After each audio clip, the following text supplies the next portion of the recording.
खान ने तो घड़ी चोरी की। घड़ी वो ऐसे का बंदा ही नहीं है घड़ी चोरी करने। तो वो जेल में बैठा है, जेल में बैठा है, ये जेल में बैठे का उस बात का फायदा उठा रहे हैं। नवाज शरीफ के पास हराम की कमाई, ये तो उसने मेहनत करके कमाई। हराम की कमाई है। बिलावल भुट्टो भी तो अगला वज़ीर आज़म बने। इंशाल्लाह बनाएंगे उसको, चित्रों के साथ उसके बनाएंगे। मैं तो जुलूस में जाना था, एक लोटे टंग के जाना था। एक ना एक दिन होगा ये वहाँ मिट्टी पे बह के रोएगी। चोरी का पैसा निकालना इलेक्शन के नजदीक आते ही, बाद में वो उनसे दुगना वसूल कर लेना है। उनके साथ सारे गुल्लू बाट होते हैं, पैसे दे के ले आते हैं आवाम को। 2 घंटे का जिनको 2-2 हज़ार 3-3 हज़ार मिल जाए, कौन नहीं आएगा। अगर Imran Khan in case appear हो जाते हैं इलेक्शन में, क्या मुकाबला कर पाएंगे नवाज शरीफ लोगों का? मुकाबले की बात करते हैं, मैं तो कहता हूँ 3 तारीख सीरिया से जीत के जाएंगे वो। प्रॉब्लम ये है पाकिस्तान में कि यहाँ गद्दे से घोड़े वाला काम लिया जा रहा है और घोड़े से गद्दे का काम लिया जा रहा है। हम न अंग्रेज हैं और न मुसलमान हैं, आधे अंग्रेज हैं आधे मुसलमान हैं। अस्सलाम वालेकुम नाज़रीन, कल न्यूज़ के साथ मैं हूं आपका मेज़बान माशाल्लाह अवान। नाज़रीन, इस वक्त मैं लाहौर शहर में मौजूद हूं। मुल्क में सियासी सूरत हाल पर कुछ गुफ्तगू कर लेते हैं कि आवाम की क्या राय है, ख़ास तौर पे आवाम में यूथ की क्या राय है कि वो अपना मकबूल लीडर किसे समझती हैं और नेक्स्ट इलेक्शन में कौन वज़ीर आज़म हो सकता है। और कुछ सियासी जो है वो तड़के भी लगाते हैं आवाम के साथ, कुछ ऐसे सवाल पूछते हैं कि आया कि आवाम जो है वो अभी भी नवाज शरीफ का साथ देगी या इमरान खान के साथ अभी भी खड़ी है। आए आवाम की राय जानते हैं। जी मेरे साथ ये मौजूद शायरी मौजूद है, इनसे जानते हैं कि ये मुल्क में बढ़ती हुई महंगाई के बारे में इनकी क्या राय है कि कौन सा ऐसा सियासतदान है जो मुल्क में बढ़ती हुई महंगाई के ख़िलाफ़ जो है वो कुछ ना कुछ इकदाम करेगा और गरीब आवाम का सोचेगा। इनकी ज़बानें जानते हैं। अस्सलाम वालेकुम। वालेकुम सलाम। सर कैसे हैं? अल्हम्दुलिल्लाह जी। सर, मुल्क में महंगाई बढ़ती चली जा रही है, हर हुकूमतें जितनी भी हुकूमतें आई हैं उन्होंने आवाम को सबज़ बाग दिखाए हैं, तो क्या लगता है कोई तो ऐसी हुकूमत होगी जो मुल्क के लिए कुछ करना चाहेगी? यार असल में पता है एक्चुअली प्रॉब्लम ये है पाकिस्तान में कि यहाँ गद्दे से घोड़े वाला काम लिया जा रहा है और घोड़े से गद्दे का काम लिया जा रहा है। हम न अंग्रेज़ हैं और न मुसलमान हैं, आधे अंग्रेज़ हैं आधे मुसलमान हैं। ये मुल्क इस्लाम के लिए बना है, इस्लाम के नाम पे बना है। अगर इसमें इस्लामी निज़ाम आ जाए, मैं 100% कह सकता हूँ कि ये सारे मसाइल एक दिन में हल हो सकते हैं। और वो कैसे? जब ज़कात, इस्लाम में ज़कात का निज़ाम है, ज़कात जिन्होंने अरबों करबों जमा किए हुआ है उस पर लगेगा।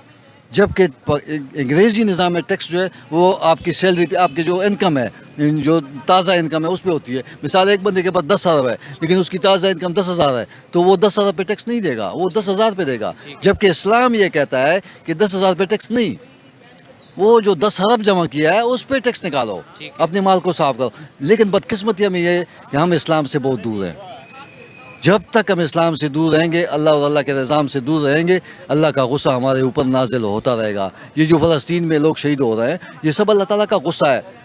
वरना अगर अल्लाह चाहे, हमारा ईमान है कि अल्लाह सब कुछ कर सकता है, अल्लाह चाहे तो इसराइल का एक बम भी नहीं चल सकता। ठीक है, लेकिन कोई ऐसी हुकूमत आपके नज़र में अभी आ रही है? कोई ऐसी पार्टी नज़र मुझे है, अगर फजल रहमान साहब जमात इस्लामी और तरीक़े लबैक वाले मिल गए और इन्होंने एक सोच के साथ कि हमने इस्लामी निज़ाम को लाना है, फेयर होके, मुखलिस होके एक काम किया, तो ये तीनों जमातें विनर ऑफ द इलेक्शन हो सी। मतलब एक तमाम मजहबी जमातें इकट्ठा करके, इत्तेहाद करके और एक सोच के साथ। देखो, अगर फजल रहमान से पूछा जाए कि वो कौन है, वो कहेगा मैं मुसलमान हूँ, एक खुदा को मानता हूँ, एक रसूल को मानता हूँ, एक कुरान को मानता हूँ। अगर तरीक़े लबैक के साथ रिजवी साहब से पूछा जाए, उसका भी जवाब ये होगा। अगर सिराजुल हक साहब से पूछा जाए, उसका जवाब भी यही होगा। तो जब जवाब एक ही है तो तुम लोग अलग-अलग क्यों हो? मैं भी इस चीज़ पे करता हूँ कि यार आ जाओ, इकट्ठे हो जाओ।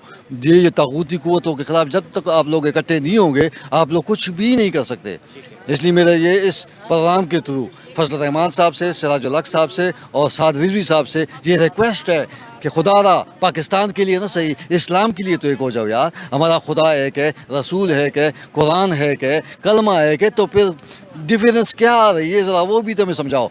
ये एक दूसरे पे फतवे लगाने से अच्छा है तुम लोग उस निज़ाम पे फतवे लगाओ जो हमारे मुसलमानों को तबाह कर रहा है। और इस पाकिस्तान मुमलिकत खुदादात को तबाह करने के दर पे है। प्लीज़ मेहरबानी होगी आप लोगों की कि आप इस चीज़ पे सोचें। ये मुल्क रहेगा तो हम रहेंगे, ये मुल्क नहीं रहेगा तो फ़लस्तीन जैसा हाल होगा और ऊपर से बम बरसाएंगे लोग और हमारे पास इतना नहीं होगा कि हम अपने आप को बचा सकें। अच्छा, मुझे ये बताएं, इमरान खान जो है वो जेल में है, नवाज शरीफ साहब जो है वो मुल्क वापस आ चुके हैं, तो क्या आपको नहीं लगता था ये सारा प्लान था कि इमरान खान को पहले जेल में करना है, फिर नवाज शरीफ मुल्क वापस आएगा? क्या आपको लगता है? जी, वो उनकी सारी साजिश थी।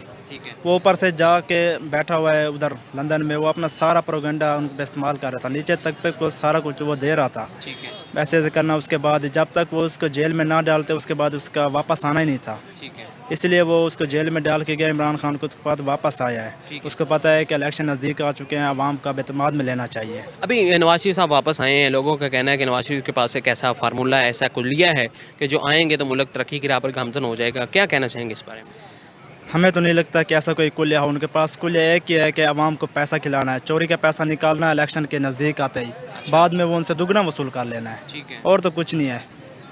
तो आपको क्या लगता है नौजवान ख़ासतौर पे यूथ जो है वो नवाज शरीफ का साथ देगी? क्योंकि दावे बड़े बड़े कर दिए नवाज शरीफ ने कि हम पेट्रोल की कीमतें कम करेंगे, बिजली की कीमतें कम करेंगे, सब्ज़ी कीमतें, दालों की कीमतें कम करेंगे, जो है वो सबज़ बाग तो दिखाए जा रहे हैं। लेकिन आपको क्या लगता है कि अवाम इससे वो मुतासर होकर, इम्प्रेस होकर वो वोट देगी नवाज शरीफ को? देखें, अवाम अब चाहे जिसको वोट दे दे, लेकिन नून लीग के पास नहीं जाने वाले। इनकी हुकूमत फिर अब कभी नहीं आएगी। लेकिन जलसे में अवाम तो बड़ी आई थी, फिर आप कैसे कह सकते हैं कि अवाम उनके साथ नहीं?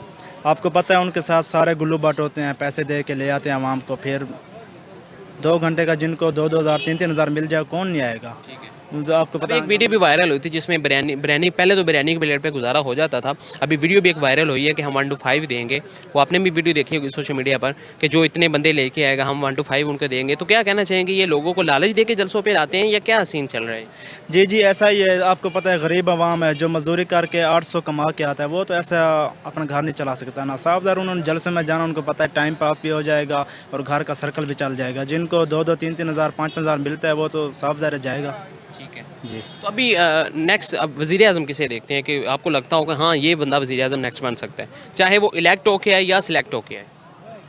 देखें, अब नून लीग है, अपना पूरा जोर लगा रही है, अपना पैसा जो इकट्ठा किया हुआ है लंदन में बैठ के इधर से कमाते रहें, सारा कुछ महंगाई हुई है आपके सामने, वो आप तो निकाल लेंगे इलेक्शन में, अपना खर्चा वो सारा करेंगे, जो है ना अपना पैसा सारा लगा देंगे। उसके बाद देखते हैं, जब तक इमरान खान जेल में है फिर तो अभी तो कुछ नहीं कहा सकता। अगर उसको उसमें दम है, अगर Imran Khan in case appear हो जाते हैं इलेक्शन में तो क्या मुकाबला कर पाएंगे नवाज शरीफ लोगों का? मुकाबले की बात करते हैं, मैं तो कहता हूँ 3 एक्सरिया से जीत के जाएंगे वो। अच्छा जी। और सुनने में ये भी आ रहा है और लोगों की ये भी एक राय कायम हो चुकी है कि बिलावल भुट्टो जरदारी जो है वो भी एक स्ट्रॉन्ग कैंडिडेट है फॉर द प्राइम मिनिस्टर। नहीं, अभी बच्चा है, बच्चा ही रहने दे उन्हें, अच्छा प्राइम मिनिस्टर ना माने, अच्छा ठीक है बच्चा ही रहने दे, ठीक है। बच्चों का काम है बच्चा ही रहने दे। जी। तो मुल्क में जो है वो महंगाई भी जो है वो कम होती नज़र आ रही है आपको, क्योंकि पेट्रोल भी कम हो गया है कीमतें। क्या आपको लगता है कि नवाज शरीफ के आने से कुछ कम फ़र्क पड़ेगा? जी देखें, फ़िलहाल तो फ़र्क पड़ेगा जब तक इलेक्शन नहीं होता है। इलेक्शन के बाद ही रिज़ल्ट सामने आएगा तो उसके बाद क्या कर पाते हैं। ये आवाम को सब्ज़ बाग दिखाते रहते हैं, ऐसे दावे करते हैं कि हम ये कर देंगे वो कर देंगे, जब इलेक्शन हो जाए उसके बाद कोई पूछने भी नहीं आता कि क्या हो रहा है आवाम के साथ। गरीब आवाम ऐसे ही पिस रही है, पिसती रहेगी और क्या होगा। जी मेरे साथ ये छोटा सा शहरी मौजूद है जिसने जो है वो पतीसा जो है, पतीसे के छोटे छोटे पैकेट्स जो है वो गलियों में और ये बाज़ारों में मार्केटों में बेच रहा है। इनसे जानते हैं कि महंगाई का इस पर कैसा असर है और कुछ सियासत के बारे में कुछ गुफ्तगू कर लेते हैं। अस्सलाम वालेकुम। वालेकुम सलाम। क्या नाम है आपका? अहमद। अहमद, ये मुझे बताएं, ये आप क्या बेच रहे हैं? ये पतीसा लग रहा है, ये क्या चीज़ है? ये है तो पतीसा, आप खुद भी देख रहे हैं कितना छोटा सा है। ये हम 20 का देते हैं, लोग कहते हैं 20 का, महंगाई तो सस्ती होगी फिर 20 का। इनको नहीं ना पता, जहाँ से हम लाते हैं वो हमको खुद बातें करते हैं। तो आप मुझे बताएं कि आप जो है वो कौन सी सियासतदानों की वजह से ये महंगाई हुई है या क्या मामला हुआ? ये सब कुछ की मैं यही बात कहता हूँ, ये नवाज शरीफ की वजह से। मैं नवाज शरीफ तो मुल्क में महंगाई कम करने आए। हाँ जी, मुल्क में महंगाई कम करने आए। नहीं वो कम नहीं करने हैं। एक ना एक दिन होगा ये वहाँ मिट्टी पे रहोगे, बह के रोएगी। क्यों? ये नवाज शरीफ है ना, इसके पास पैसा है, क्या क्या नहीं है। वो है ना, वो कितना अट्टा कट्टा था, इमरान खान कहाँ था, उसके पास उसके आगे पीछे पुलिस होती। इमरान खान ने तो गाड़ी चोरी की है। कि क्या गाड़ी चोरी की है? गाड़ी चोरी की है। नहीं, उसने गाड़ी नहीं चोरी की, उसकी गाड़ी नहीं, गड़ी, ये गड़ी चोरी की है। गड़ी उसने क्या, गड़ी वो ऐसे का बंदा ही नहीं है गड़ी चोरी करने तो वाला। कैसा बंदा है? हाँ जी, वो अच्छा बंदा है, गड़ी नहीं चोरी करता है। हाँ जी। तो क्या बड़ी चीजें चोरी करता है वो? नहीं मुल्क चोरी करता है? नहीं जी, क्या वो करता है? आवाम के लिए भलाई करता है। क्या उसने भलाई की है? भलाई बहुत कुछ किया उसने। क्या किया उसने? वो उसने आवाम के लिए उसने महंगाई कम की है और क्या करे वो महंगाई तो उस दौर में ज्यादा हुई। वो गरीब क्या करे हैं? उस वो दौर में जेल तो- में बैठा है, जेल में बैठा है, ये जेल में बैठे का उस बात का फायदा उठा रहे हैं। अच्छा। हाँ जी, ये फायदा क्यों उठा रहे हैं? वो ये इसके पास हराम की कमाई है ना, नवाज शरीफ के पास हराम की कमाई, ये वो उसने मेहनत करके कमाई है। हराम की कमाई है। कैसे हराम की कमाई? हराम की कमाई है। ये मुल्क में से पैसा उठा चोरी कर करके जा रहा है, वो हराम की कमाई नहीं हो तो क्या हो? है पुलिस वालों को देता है, इसको इधर ही रखो, इसको बाहर न जाने दो, पुलिस वालों को पैसे दे ही आ रहा है, दे ही आ रहा नहीं, है। ये वैसे गलत बातें कर रहे हैं आप। नहीं, गलत बातें नहीं कर। तो आप मुझे बताएं अगला वज़ीर आज़म कौन बनेगा? अगला वजीर आजम इमरान खान से वो तो जेल में है। हैं? वो तो जेल में। इंशाल्लाह ताला आएगा बाहर। बिलावल भुट्टो भी तो अगला वज़ीर आज़म बन सकता है। इंशाल्लाह बनाएंगे उसको, चित्रों के साथ उसके बनाएंगे, उसके गल पे चित्रों का हार फेंकोगे, देखेंगे। मैं तो जलूस में जाना था, एक लोटे टंग के जाना था। हाँ जी, ठीक है, बहुत शुक्रिया।